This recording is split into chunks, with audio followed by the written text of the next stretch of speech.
Maybe the problem isn't rich men. Maybe it's that no one ever tried to understand you. Lara Quinn had reached a definitive conclusion that Friday night, rich men were universally awful. She'd just gotten out of date number 12 with an executive who spent 2 hours talking about his investment portfolio, imported car, and Swiss watch. 0 questions about her, 0 depth, 100% self-centered. So when she walked into the bar with her friend and saw another man in an expensive suit looking at her with a confident smile, she was ready to reject him, until he walked over, and she said, voice loud and clear, "Rich men don't know how to please a woman." And he, without blinking, responds, "Then try me tonight." Before we continue, let me introduce myself. I'm Kay, the brains behind this channel. And now on screen, you're seeing comments from Sandy and Michelle Locke, and they loved our videos. Thanks for commenting. Now tell me something. Do you think rich men are no good, or is Lara just really unlucky? Answer down below, and maybe your comment will appear in the next video. Chapter 1, Then Try Me Tonight. Rich men don't know how to please a woman.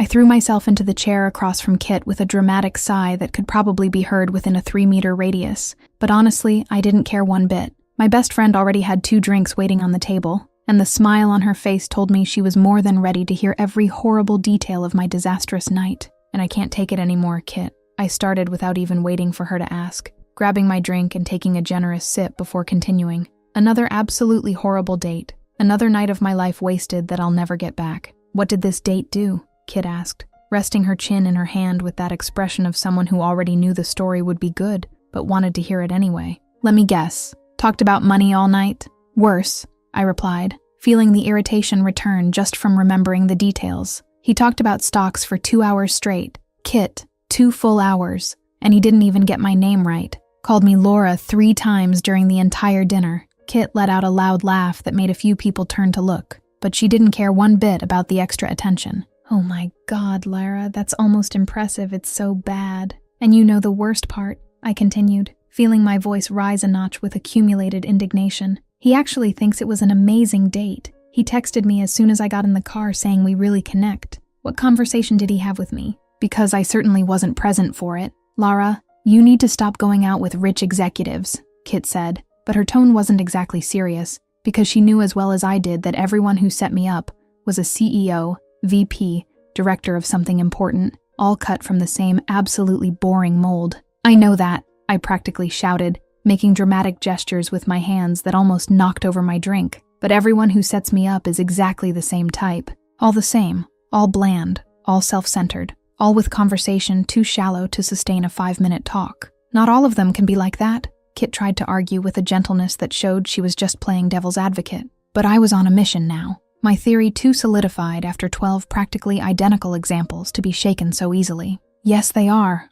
All of them, I insisted, my voice loud enough that anyone within a considerable radius could hear perfectly every word coming out of my mouth. Rich men don't know how to please a woman for real. They think a bank account substitutes for personality, that an imported car completely makes up for lack of charisma. Bold generalization, a deep voice said behind me, making every muscle in my body freeze for 1 full second before I slowly turned in my chair. And then I saw him, and my brain registered several details at once at a speed that should be physically impossible. Soren Blake was standing a few steps from our table, and the suit he was wearing probably cost more than my entire car, cut perfectly for a body that clearly didn't spend every day sitting behind a desk without ever moving. His eyes were an intense dark blue, the kind that seemed capable of seeing through any defense I tried to raise against him. His posture was confident without crossing the line into arrogant, the type of presence that made the air around him literally change temperature when he entered a room. And that small, completely devastating smile that clearly said he'd heard every word that came out of my mouth in the last few minutes. Sorry, I responded, letting my immediate irritation mask the inconvenient fact that my heart had accelerated in a way I definitely didn't want to admit. But are you listening to a private conversation? You were talking pretty loud, he replied with a calm that somehow irritated me even more, and there was a trace of genuine humor in his voice that made something strange happen in my stomach. And it would be very difficult not to hear. And you decided to come give unsolicited input, I asked, crossing my arms defensively and lifting my chin in clear defiance, utterly refusing to admit out loud that he was absurdly attractive in a way that should be illegal. He moved a few steps closer, eliminating part of the distance between us, and I noticed there was genuine interest shining in his eyes, not that lazy, bored arrogance I'd seen in so many other men in recent weeks. I came to question your theory. Actually, rich men don't know how to please women. Correct, I confirmed without hesitating for even a second. My conviction absolute, and based on how many practical examples? He asked, raising an eyebrow in a way that honestly should be prohibited by law. 12 complete dates. I replied with a strange satisfaction in defending my empirical research. 12 different encounters with rich executives. 12 experiences that were absolutely and universally horrible. He tilted his head slightly to the side, considering my words with more seriousness than any other man would have shown in this situation. What if the real problem isn't that they're rich, but simply that they're boring as people? Okay, I admitted with sticky reluctance. Valid point. They're boring and rich at the same time. Then, the laugh that came from him was deep and genuine, the type of sound that made something absolutely strange and inconvenient happen in my stomach. Better analysis, he agreed with a nod, and then asked directly, "Can I sit with you too?" "Why exactly?" I asked, my natural distrust returning with full force now that the initial shock had passed.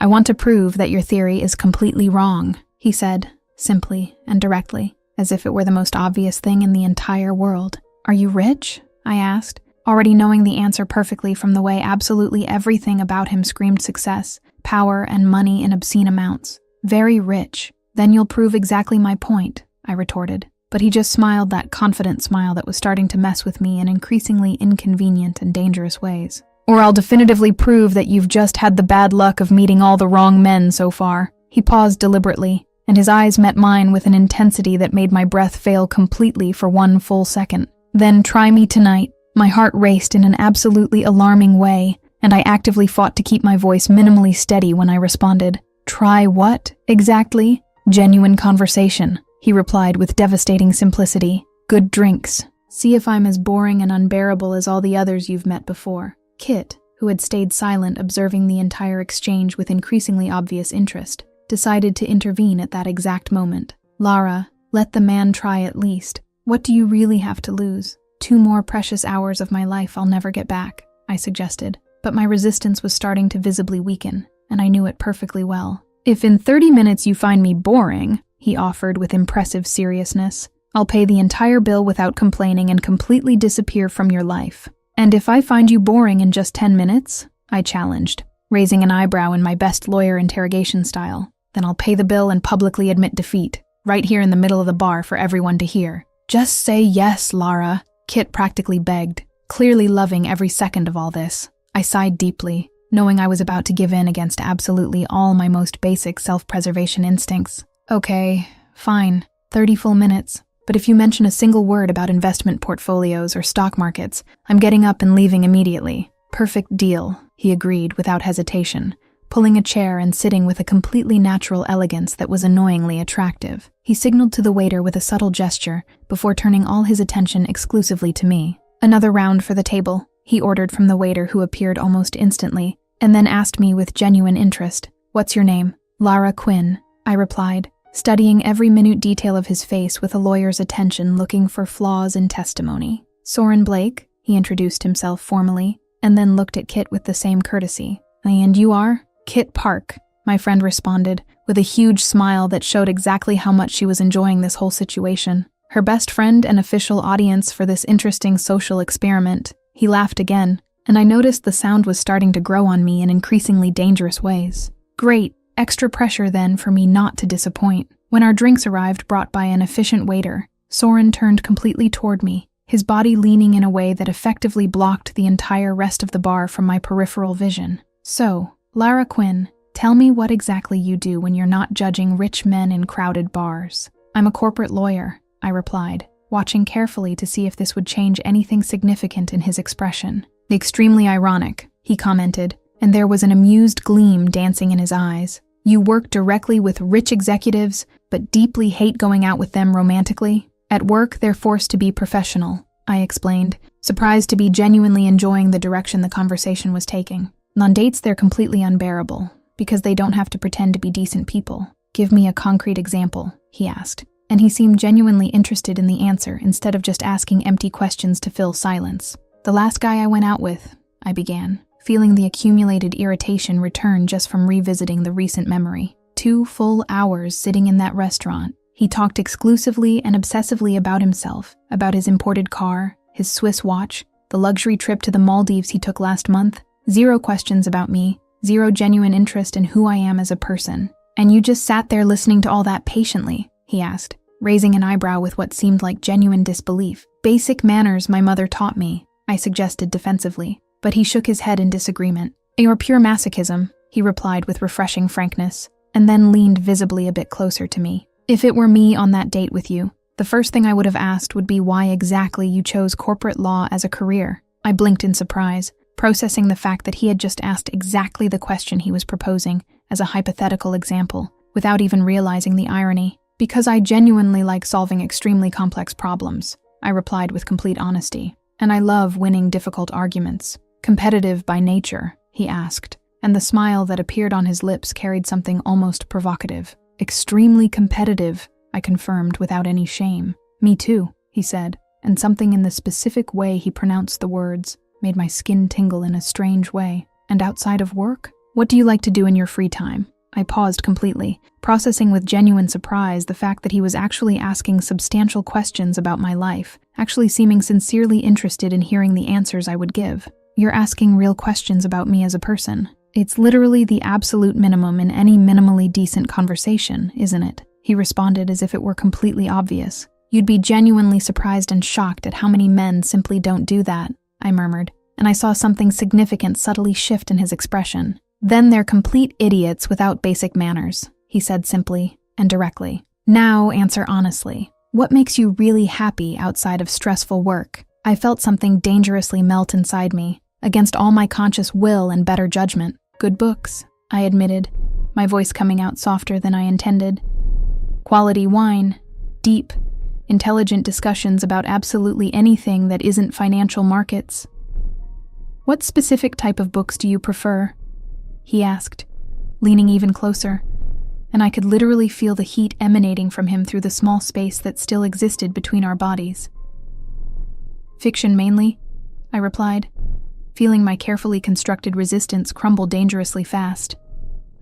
Well, psychological thrillers when I want tension, classics occasionally when I'm feeling intellectual. Any favorites you'd recommend? He pressed gently, and his eyes didn't leave mine for even a single second. Depends completely on my current mood, I explained, animated now in a way I couldn't control even if I wanted to. Literary fiction or poetry when I want real emotional depth. Gone Girl when I want complete psychological chaos. And when I want to escape reality for a few hours, it might not seem like it from my job, but I really like well-written romance and fantasy. Absolutely impeccable taste, he said, and he seemed genuinely impressed instead of just polite. Do you actually read real literature? I almost laughed out loud at the obvious surprise showing in my own voice. And do you actually read real literature? Or are you just pretending to impress? You seem completely shocked at the possibility, he observed, humor clearly dancing in his eyes. Rich men usually only read extremely boring financial reports, not real literature books, I retorted, but I was smiling now without being able to help it.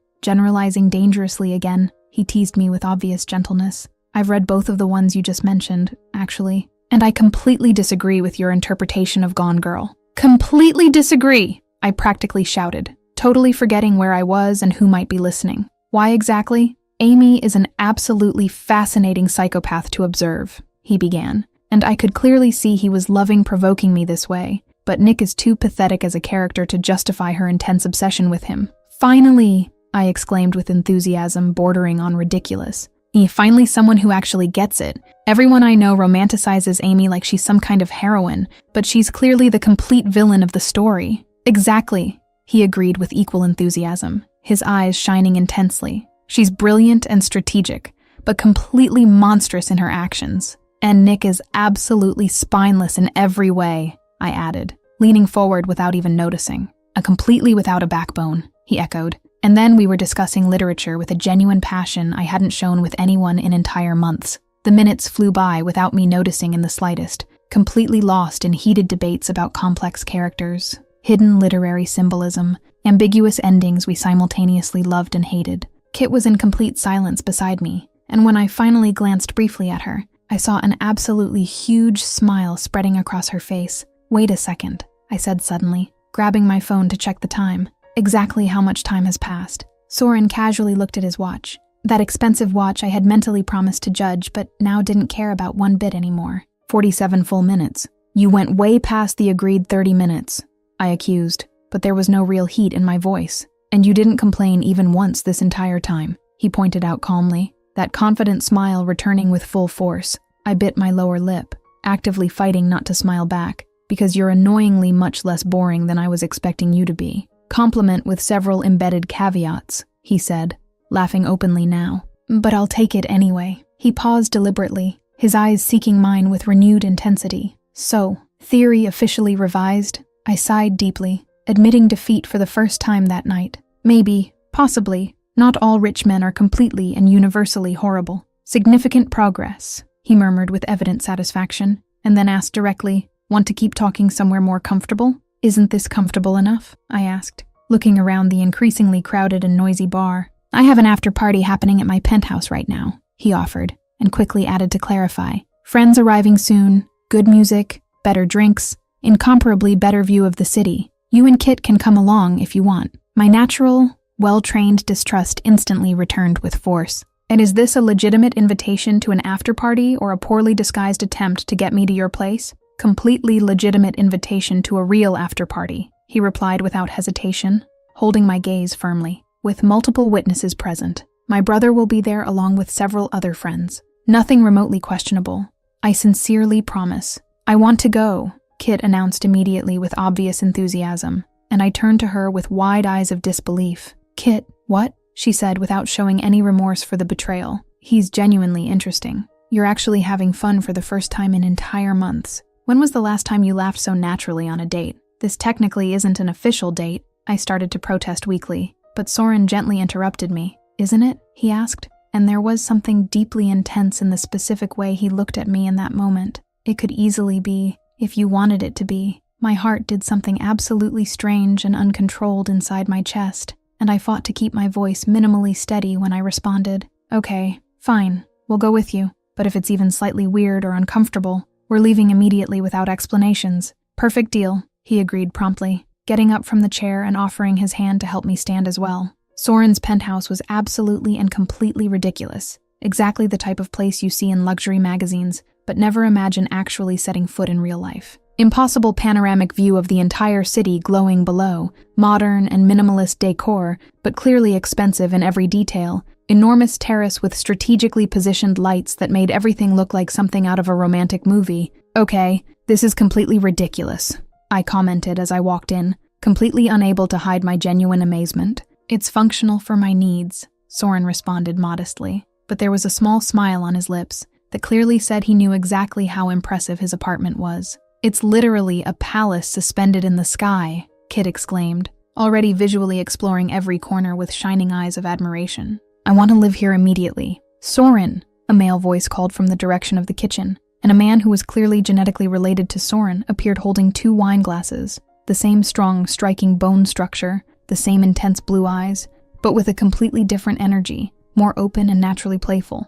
You brought surprise guests without warning. Ezra, these are Lara and Kit, Soren introduced formally, placing an extremely light hand on my lower back that even so made my skin tingle intensely through my thin blouse. I met them at the bar earlier. Ezra looked directly at Kit, and I saw with absolute clarity the exact moment when something changed dramatically in his expression, immediate and intense interest visibly igniting in his eyes. Hi, he said, and his voice had dropped a few tones lower than it probably normally was. Ezra Blake, pleasure to meet you. Hi, Kit responded, and I recognized perfectly that specific tone in her voice, that slightly altered breathing that indicated genuine interest. Kit Park, nice to meet you. The moment between them was electric enough to make the air in the entire room seem charged with static electricity, and I exchanged a meaningful and complicit look with Soren. My brother is VP of the company, Soren murmured very close to my ear, his voice making uncontrollable shivers run down my entire spine, and apparently lost the complete ability to form basic coherent sentences.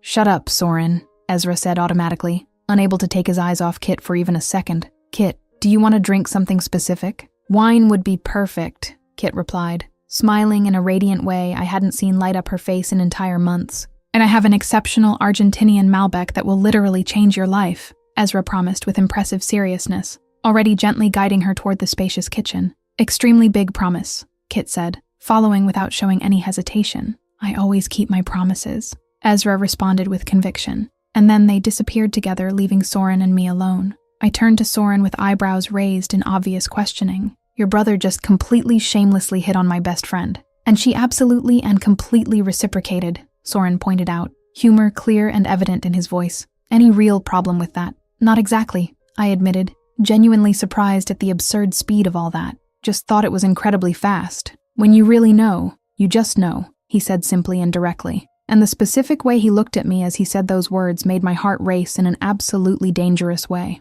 The following hours passed in a pleasant blur of good music playing at perfect volume, absolutely incredible conversations about the most varied subjects, and a growing and undeniable feeling that I was in completely unknown and potentially dangerous territory. Eventually, Soren gently guided me to the spacious terrace, where the impossible view of the city glowed seductively below us like an infinite ocean of twinkling lights. Okay, I officially admit without reservations, I began, leaning on the glass railing and looking directly at him. You're surprisingly not boring as a person. Still using the qualifier, surprisingly? He asked with evident humor, coming to stand beside me, close enough that I could feel the heat radiating from his body, still subtly offending me. I laughed, feeling something dangerously light and free growing in my chest. Sorry, it's just that you're a confirmed billionaire, CEO of an important company, and usually this specific type of man is completely unbearable in social situations. I am CEO, he confirmed calmly, turning to face me completely now. Blake Tech, artificial intelligence company,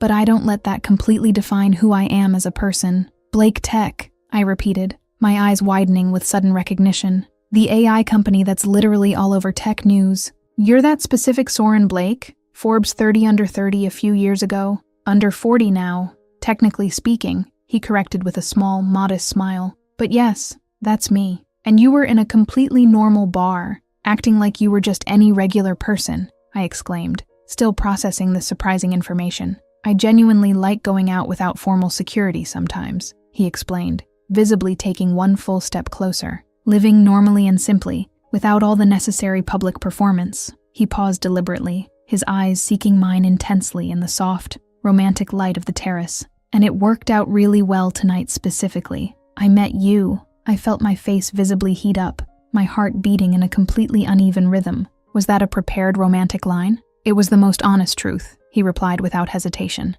taking another calculated step, almost completely eliminating all the space that still existed between our bodies. Can I ask you something personal? Depends completely on the specific question, I murmured, my voice coming out considerably weaker than I'd like. Why exactly are you so resistant and distrustful of men like me? He asked, and there was a genuine and disarming vulnerability in the question that caught me completely off guard. Because men, exactly like you, always eventually disappoint, I replied with brutal honesty, my heart rising dangerously to my throat. Always, without exception. Have I disappointed you in any way so far? He asked, his voice low and intensely charged. No, I admitted reluctantly, barely able to breathe normally with him so dangerously close. Then give me a real chance to keep not disappointing you, he asked, and there was something so deeply honest, so completely open in his eyes that I felt all my carefully constructed defenses begin to crumble dangerously. Is this you officially asking to see me again? I asked, desperately needing absolute clarity even with my heart racing. Tomorrow night, he said without showing any hesitation. Real dinner, a completely official date. Soren, I began, actively fighting against myself and all my conflicting instincts. I really don't usually get interested this quickly in someone. I don't usually trust this easily. And are you interested right now in this moment? He asked directly, his eyes seeking mine with intensity that cut to the bone. I took a deep breath, consciously deciding to be completely honest for the first time. Yes. Annoyingly, yes. The smile that slowly appeared on his face was simultaneously genuine and completely devastating. Great, because I've been genuinely obsessed since the exact moment you called me a useless rich guy. I technically didn't say the word useless, I protested, but I was smiling too now. You strongly implied it, he said, moving even closer, and now I could feel his breath brushing my skin. Can I kiss you? My heart stopped completely for one full second before racing at absolutely double speed. This is too fast, I murmured, but I didn't move away a single centimeter. Then I'll wait patiently, he said immediately and without hesitation. And the way he completely respected my space, even clearly desperately wanting more, made me melt in a way I'd never experienced before. Until you really want to. And it was exactly that demonstrated patience, that genuine consideration, that made me make the most impulsive and risky decision of my entire life.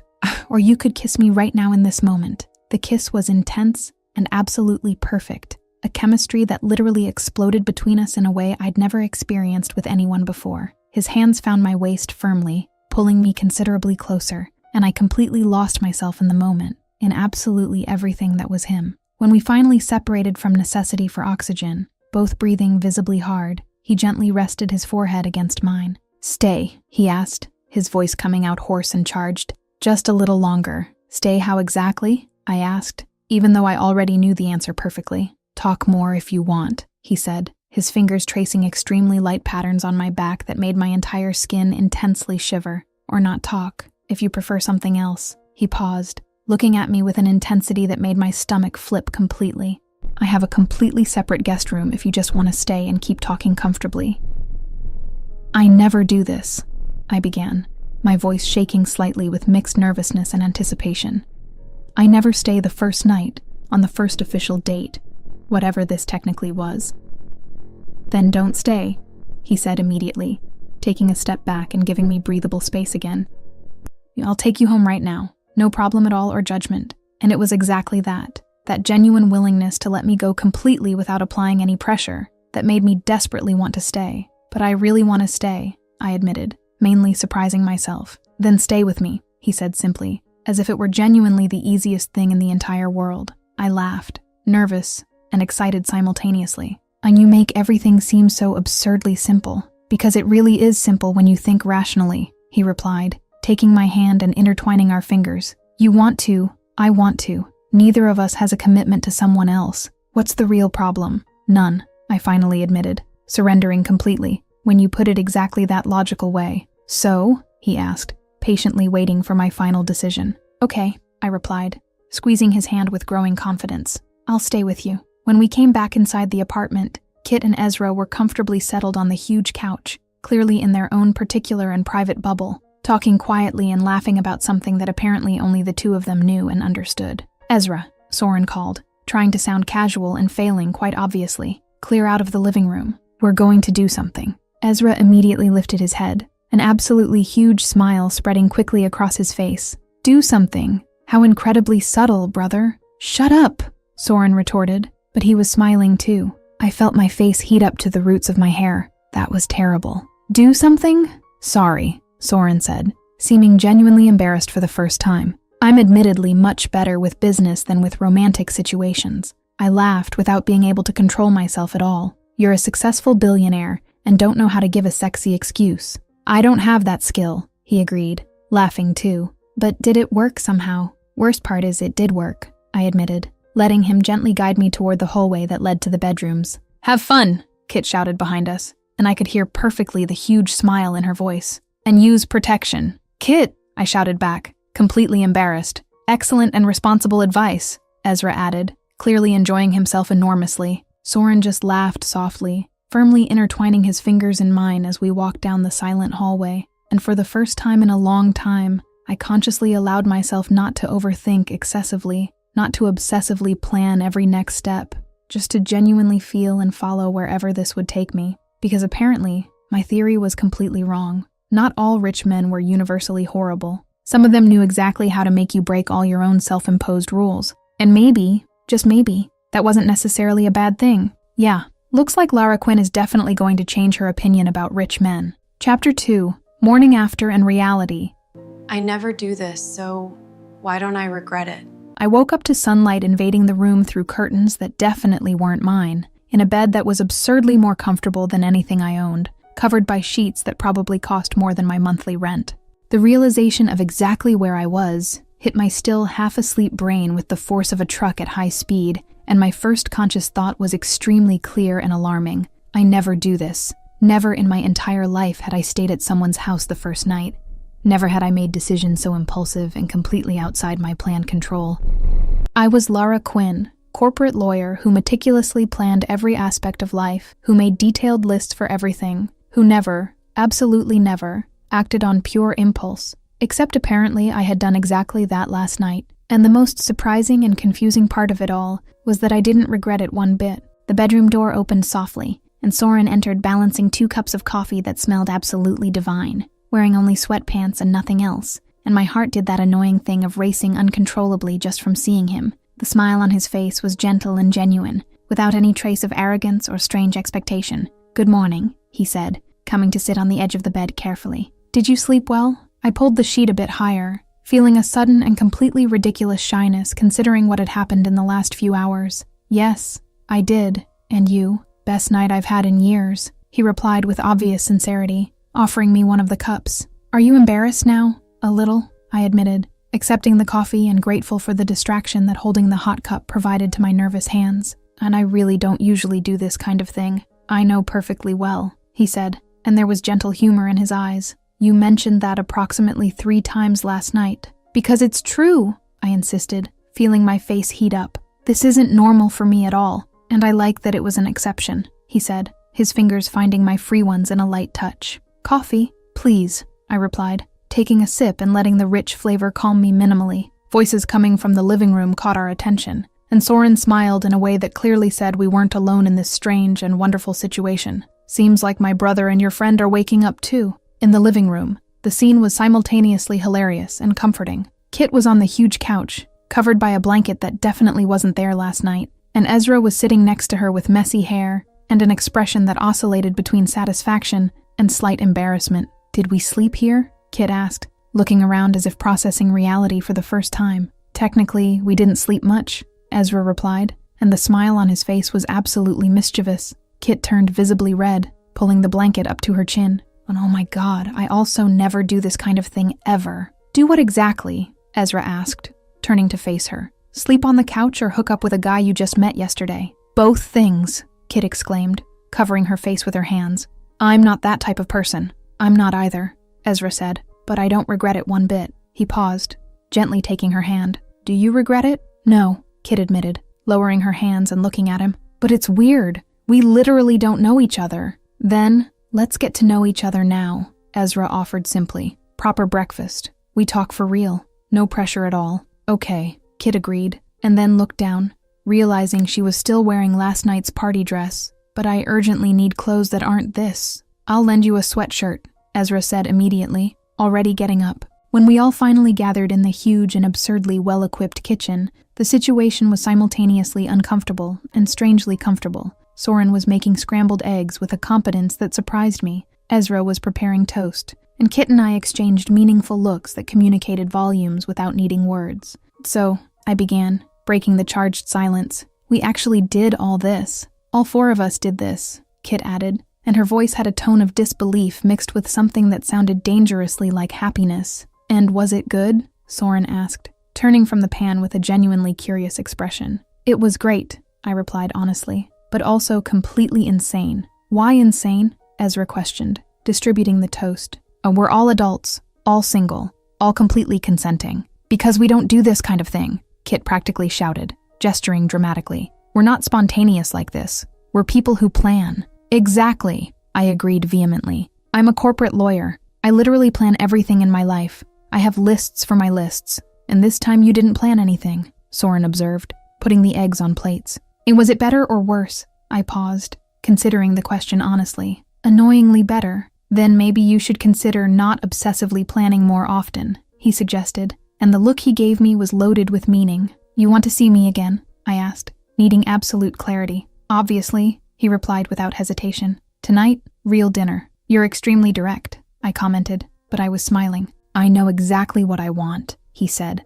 coming to stand next to me. "And I want you." Ezra let out a short laugh. "He's never this direct with anyone. You definitely messed with him in a way I've never seen." "Is that good or bad?" I asked, curious despite myself. "Very good," Ezra replied with sincerity. "Very, very good." He then turned to Kit with the same intensity. "And you? Want to go out with me too?" "Officially, yes," Kit replied, after only a second of hesitation. "But this is still complete madness." "The best kind of madness," Ezra said, smiling. When Kit and I finally left the penthouse and got into the Uber that Soren had insisted on calling for us, the reality of the whole situation hit with full force. "We completely lost our minds," Kit practically shouted as soon as the car started moving. "I know," I shouted back, equally hysterical. "We hooked up with billionaire brothers on the first night. Technically, we didn't just hook up," Kit began, and then stopped, turning red. "We did way more than that." "I know," I covered my face with my hands, and it was incredible. Ezra is incredible, isn't he? The way he looks at you. Soren too, Kit said, nudging my arm. You really like him. It's too early to like someone like this, I protested weakly. But you do, she insisted, knowing me too well. Maybe, I admitted reluctantly. And you obviously like Ezra. Maybe too, she agreed, smiling. We both looked at each other and said in unison, what did we do? But as the car crossed the city taking us back to our normal and planned lives, I couldn't stop smiling, because for the first time in a long time, I had done something completely impulsive, outside my control, and unplanned. And it had been the best decision I could have made.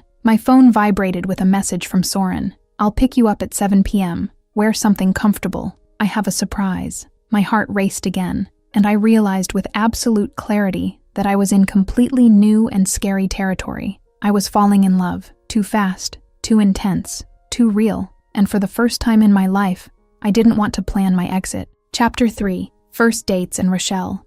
She says I'm temporary, but he calls me his girlfriend. A week had passed since that night at the bar, and my life had turned upside down in a way I never imagined possible. Soren and I saw each other every day, dinners that extended for hours, conversations that flowed with a disturbing ease, as if we'd known each other for years instead of days. He listened to everything I said, every tiny detail, and remembered things that even I forgot to mention. The chemistry between us was undeniable, something that made my stomach flip every time he walked into a room. On Thursday, flowers appeared on my desk at the office. White roses, my favorites, which I had casually mentioned during a dinner. My colleagues were in shock, asking questions I barely knew how to answer. Who is he? Since when are you dating? Why didn't you tell us anything? Because it still seemed too surreal to put into words. Kit was living something similar with Ezra. They had gone to museums, parks, spent entire afternoons cooking together at his apartment. She laughed more than I'd seen in months, her eyes shining every time the phone rang, and it was him. Ezra already called her my girl, with a naturalness that made Kit melt. This is crazy, she told me, as we got ready for a charity event that Soren had invited me to. We met them a week ago and we're already acting like it's something serious. I know, I replied, adjusting the black dress I had bought especially for the night. But it feels serious, doesn't it? It does, she admitted, smiling. Frighteningly serious. The event was exactly the type of thing I avoided. Business elite, superficial conversations, people measuring each other by the value of their jewelry and watches. But Soren had asked, saying he needed to attend out of obligation, and that my presence would make the night bearable. I didn't expect to meet Rochelle Hunt. She appeared when I was getting champagne, a tall woman with perfectly styled blonde hair and a dress that screamed, old money. Her eyes lit up when she saw Soren, and she crossed the ballroom with the confidence of someone who thought she had every right to be there. Soren, she exclaimed, touching his arm with a familiarity that made me grip my glass harder. Long time? Rochelle, Soren responded, polite but distant, his body subtly pulling away from her touch. How are you? We need to talk, she said, and her eyes finally slid to me, assessing from top to bottom with a look that didn't try to hide the contempt. About us. There is no us, Soren said firmly. You know that, Rochelle laughed, a forced and artificial sound. And who is she? Soren's arm wrapped around my waist possessively, pulling me close to him. My girlfriend, Lara Quinn. The shock on her face would have been comical if it wasn't so satisfying. Girlfriend. You don't do girlfriends, Soren. You never have. I do now, he replied simply. For how long? Rochelle asked, and there was venom in her voice. You get tired of everything quickly. You always have. I was tired of being treated like I wasn't there, like I was an object to be discussed instead of a person. Hi, I'm right here, and I'm not temporary. Rochelle stared at me, her eyes narrowing. You think you know him. I've known Soren for years. He doesn't commit to anyone. He never has. The past is the past, I retorted, keeping my voice calm despite the blood boiling in my veins. I'm the present, and the future, Soren added, his voice cutting off any argument Rochelle might have. Rochelle, it was good to see you. We're leaving. He guided me away before she could respond, but not before I heard her venomous murmur. She won't last. In the car, the silence was thick. Soren drove with his jaw tense, his fingers tight on the steering wheel in a way that showed he was more affected than he was letting on. Who was she? I asked, breaking the silence. Ex-affair, he replied after a moment. Nothing serious. Ended a year ago. She still likes you, I observed, and it wasn't a question. She likes the status of being with me, Soren corrected, relaxing his hands on the wheel. Not me, as a person. And you? I asked, vulnerability leaking into my voice. Did you ever like her? He stopped at a red light and turned to face me, his eyes intense in the dimness of the car. No, it was convenient, superficial, empty, nothing like what I have with you. My heart raced. And what do you have with me? Something real, he said, his hand finding mine. Something deep, so intense that sometimes it scares me. I took a deep breath, processing the words. You feel it too, all the intensity. Since the first night at the bar, he admitted. Does it scare you? A lot, I confessed. But I don't want it to stop. Me neither, he murmured. And then he kissed me right there, in the middle of traffic, with the light turning green and horns starting to honk around us. When we finally pulled apart, we were both smiling, and the tension had disappeared from the air. She's going to try something, I warned, my lawyer instinct kicking in. Rochelle, she won't give up easily. Let her try, Soren said, intertwining our fingers. It won't change anything. But somewhere on the other side of the city, Rochelle Hunt looked at her phone with cold determination in her eyes. Soren Blake had been hers, in a way, and she didn't accept losing to anyone, much less to a lawyer who had appeared out of nowhere. I need to separate them, she murmured to herself, already planning her next move. Soren is mine. He always has been. I didn't know it yet, but the war had begun, and Rochelle Hunt didn't fight fair. When I got home that night and told Kit everything over the phone, she was silent for a moment before responding. Lara, do you think she'll actually try something? I know she will, I replied, taking off my heels and throwing myself on the couch. I saw it in her eyes. She doesn't accept defeat. And what are you going to do? I thought for a moment, remembering the kiss at the red light, the way Soren had defended me without hesitation, how he had called me his girlfriend with pride in his voice. I'm going to fight, I replied with conviction, because he's worth it. And for the first time in my life, I was willing to fight for something I couldn't control, for something that scared me as much as it completed me. Soren Blake had invaded my planned and organized life like a hurricane, and I wasn't willing to let him go, not without a fight. There are few things in life truly worth the fight, and to me, true love is one of them. But will Lara win? Chapter 4, Rochelle, Attacks and Truths. Tell me the truth. Am I just another distraction? 2 weeks had passed since the charity event, and I had almost forgotten Rochelle Hunt and her venomous look. Soren and I were immersed in a routine that seemed too natural for something so recent. Dinners, conversations until late, entire weekends lost in his penthouse, just enjoying each other's company. Kit and Ezra were at the same pace, and frequently the four of us went out together, creating memories that seemed impossible just a month ago. Then my phone buzzed with a message from an unknown number. Photos, several of them. Soren and Rochelle together, at events, dinners, trips. The images were old. That was obvious from the way Soren looked slightly younger, but the intimacy captured in them was undeniable. Her beside him at a gala, her hand on his arm, the two on a yacht, smiling at the camera, at an elegant restaurant, wine glasses raised. And then came the message that made my stomach turn. He always comes back to me. You're just another temporary distraction. Enjoy it while it lasts. My hands trembled holding the phone,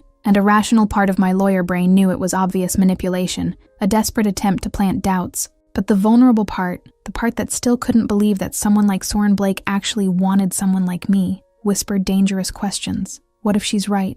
What if I'm just a phase? What if he gets tired of me like he got tired of her? I called Kit with shaking fingers. Rochelle sent me photos, I said as soon as she answered, my voice coming out weaker than I'd like. What photos? Kit asked, and I could hear the concern growing in her tone. Of her with Soren. From years ago.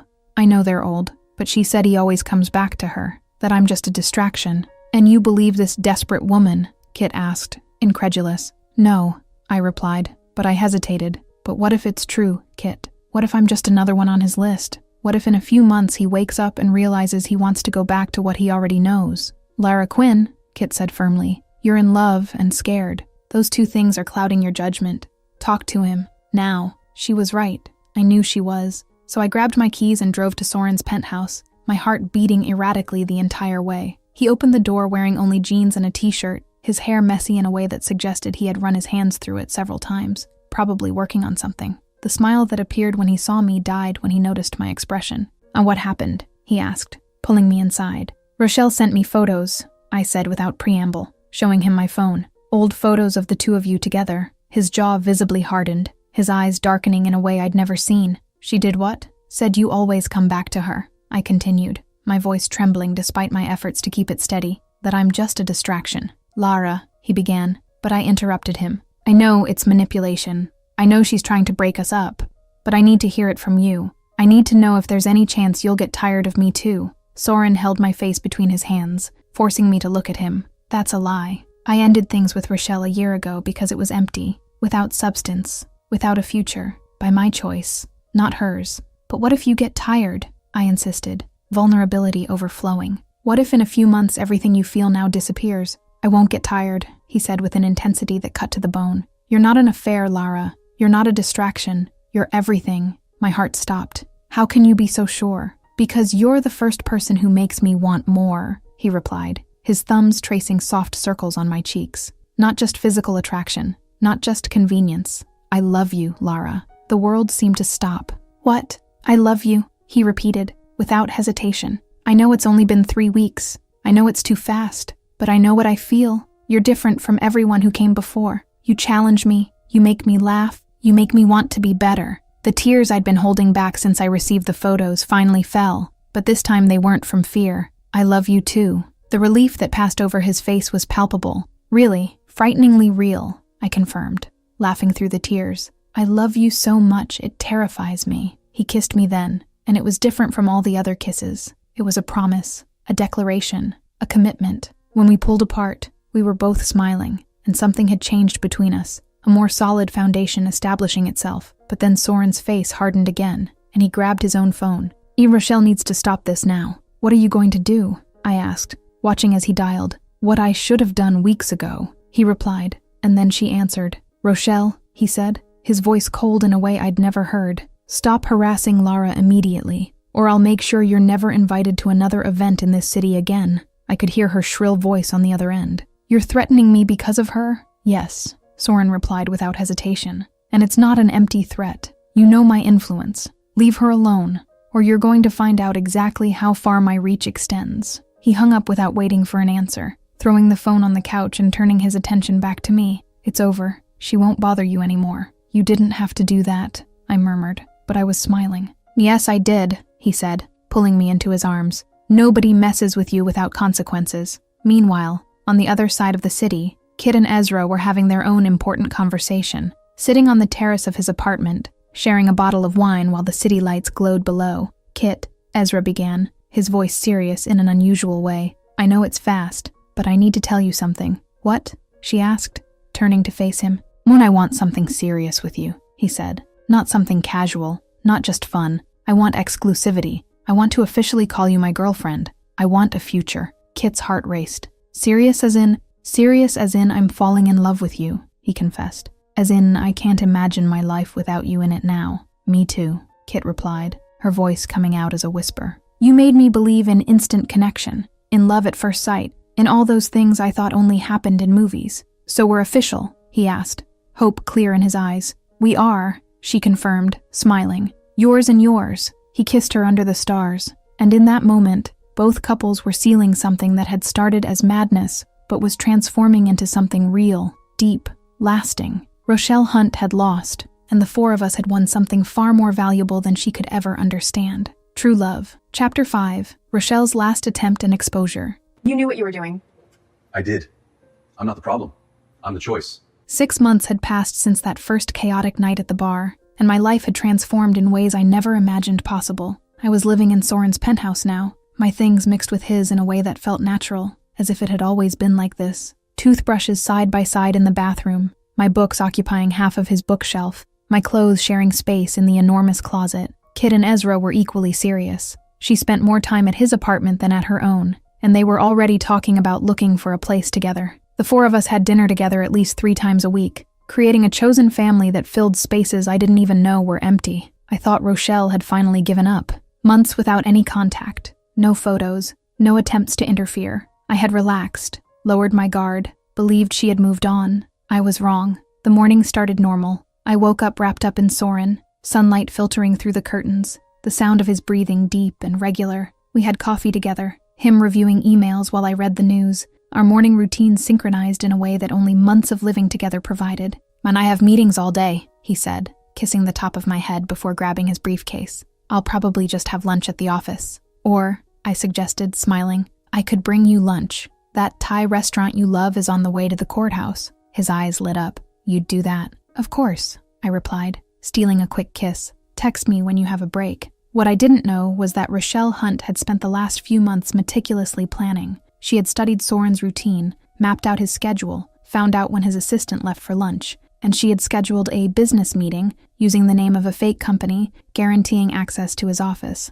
When I arrived at Blake Tech at 1 p.m., balancing bags of Thai food and 2 cold drinks, I was smiling, excited to surprise Soren. The receptionist recognized me and waved, already used to my frequent visits. Is he in a meeting? I asked, approaching the counter. No, he's not, Miss Quinn, she replied, checking the computer. You can go up.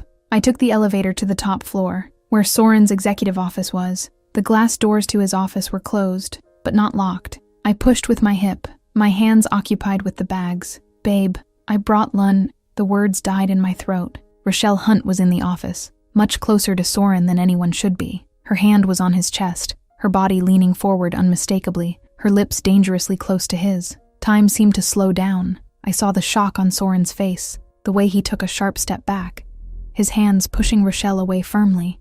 Rochelle, get out of here now, he practically shouted, and there was genuine fury in his voice. But Rochelle wasn't giving up that easily.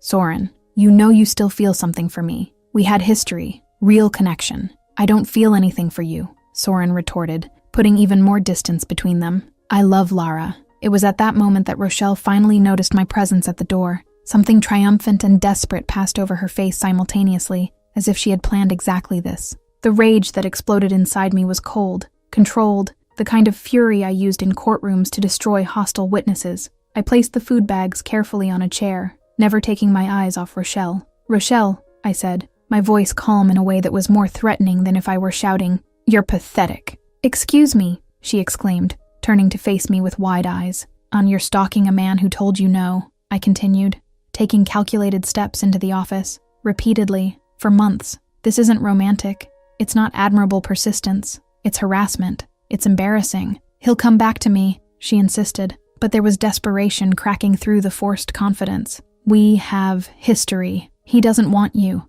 I retorted, crossing my arms. He never really did. You're an ex because he chose to end it. He chose to leave that, and now he chose to be with me. Get over it already. You don't understand what we had. Rochelle tried, but her voice was failing. I understand perfectly, I said, moving closer. You had a convenient, empty arrangement that he ended because it meant nothing. Meanwhile, he loves me. He chooses to be with me every day. He built a life with me. Your dead and buried past. Soren moved closer, standing next to me. Lara's right, Rochelle. This needs to stop now. This is criminal harassment. Stop, or I'm not just calling security. I'm calling the police and filing charges against you. Rochelle's mask of confidence finally cracked completely. Humiliation and anger distorted her delicate features. You're going to regret this. I seriously doubt it, I replied, without an ounce of emotion in my voice. Rochelle grabbed her expensive purse and stormed out of the office, her heels echoing through the hallway dramatically. When the door closed behind her, the silence that fell was thick. Soren turned to me, running his hands through his hair agitatedly. Lara,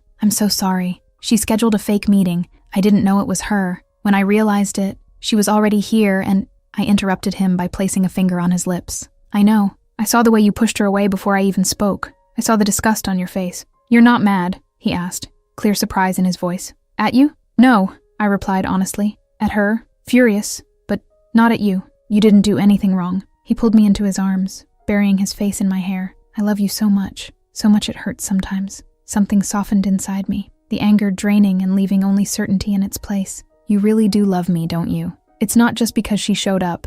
It's not just a reaction to the drama. He held my face, forcing me to look at him. I love you more than anything in this world. Rochelle is nothing compared to you. She never was. You're everything. Lara, everything that matters. Good, I murmured, my fingers tracing the line of his jaw. Because I love you too, and I don't share. Ever. Possessive? He asked, and there was humor returning to his eyes. Extremely, I confirmed without shame. Perfect, he said, smiling now. Because I don't share either. You're mine, and I don't let anyone forget it. He kissed me then, deep and full of promise, and when we pulled apart, we were both smiling. The Thai food got cold, I observed, looking at the forgotten bags. Forget the food, he murmured against my lips. I'll grab something for us later. Right now, I just want to stay here with you. Meanwhile, Rochelle Hunt left the Blake Tech building with clenched fists and tears of humiliation burning in her eyes. She had played her last card and lost spectacularly. In the car, she looked at her phone, her contact list open.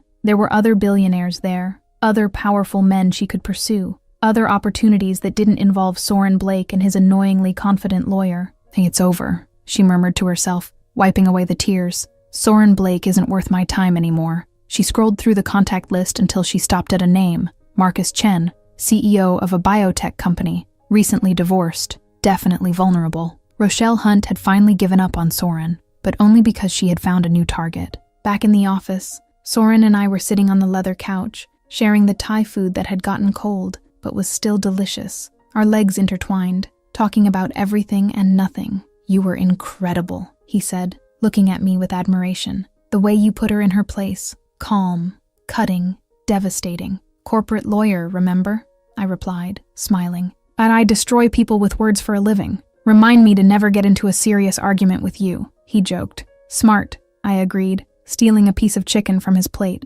And in that moment, sitting in his office, eating cold Thai food and laughing at inside jokes, I knew with absolute certainty this was real. This was going to last. And Rochelle Hunt had lost before she even started, because what Soren and I had wasn't something that could be broken by manipulation or games. It was built on trust, love, and daily choice, and that was unshakable. Yeah, Lara ate her own words, started the story hating rich guys, and now she's hopelessly in love with one. Chapter 6, Proposals and Double Wedding.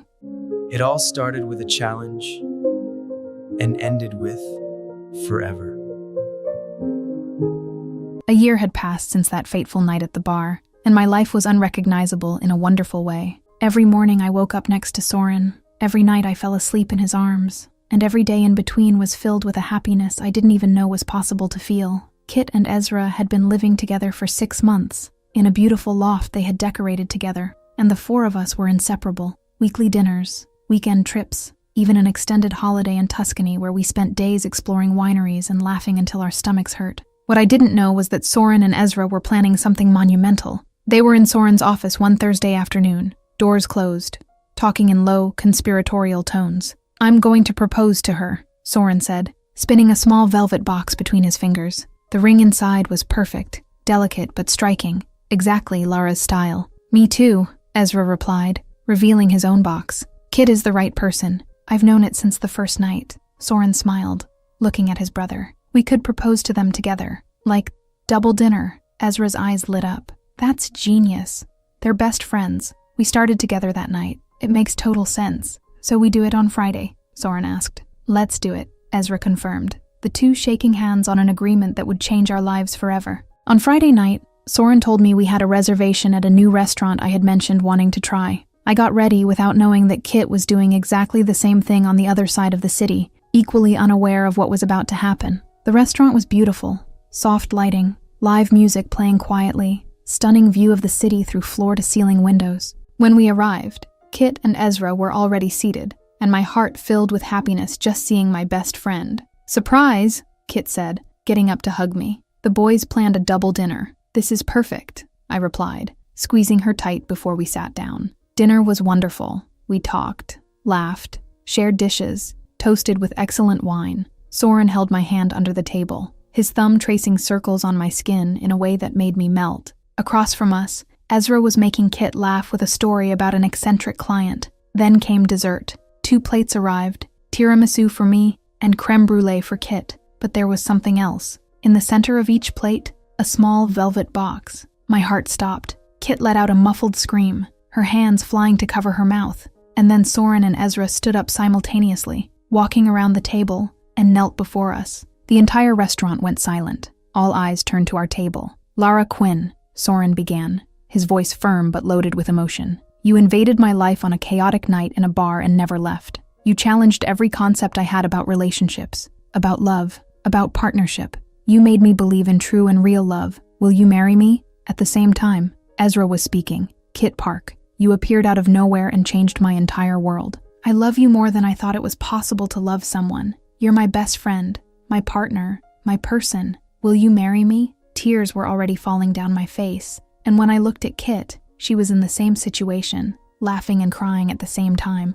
"You're also being proposed to," I shouted to her, incredulous. "You too," she shouted back, equally shocked. We looked at each other, two best friends who had gone to a bar to complain about men and ended up finding the loves of their lives, and said in unison, "Yes, we accept."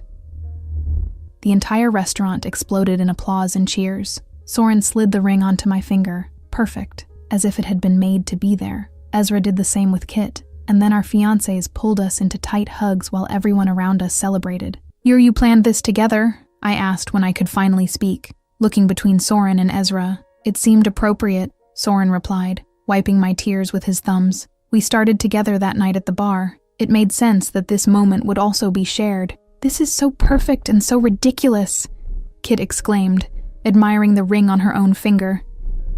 "Our specialty," Ezra said, kissing her forehead.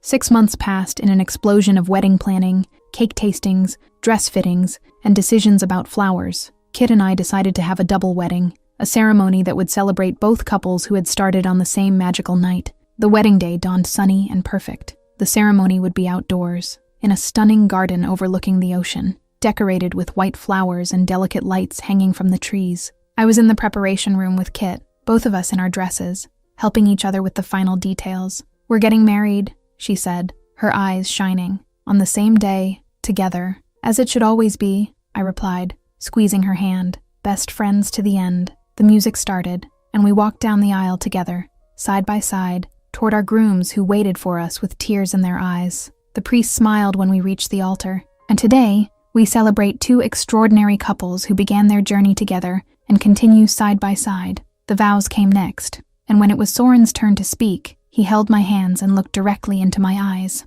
"Lara, you challenged me in a bar, told me that rich men don't know how to please women. I hope I've proven you wrong, but if I haven't proven it yet, I'll spend the rest of my life trying. I love you." Tears ran down my face as I responded, "You proved it.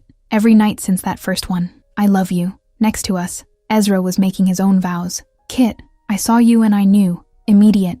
Instant. You're my person. You always were. You always will be. And you're mine," Kit replied, her voice choked. "Forever. I now pronounce you husband and wife," the priest announced, smiling. "You may kiss your brides." And they kissed, all 4 at the same time, while our guests applauded and celebrated. The reception was an explosion of joy. Music, dancing, laughter. Kit and I had a moment alone, away from the party. "We got married on the same day," she exclaimed, hugging me tight. "Perfect," I replied, squeezing her back, like everything about this crazy story. Later, when the night was ending, Soren took me to a quiet corner of the garden, away from the other guests. "So, Mrs. Blake," he said, and the new title made me smile. "Did I prove my point, that rich men know how to please?" I asked, pretending to think. "Yes, but only when they find the right woman." "And am I the right one?" he asked, even though he already knew the answer. "The only right one," I confirmed. "Just like you're the only right one for me."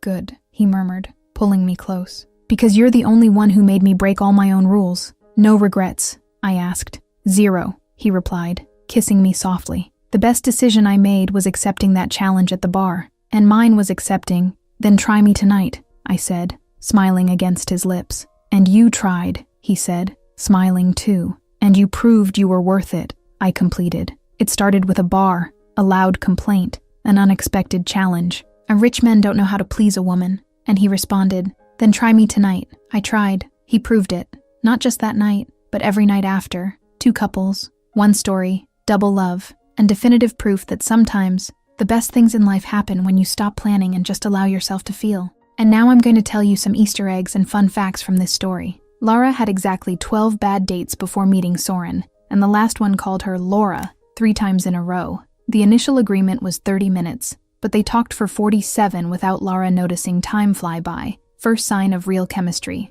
3 weeks to the first.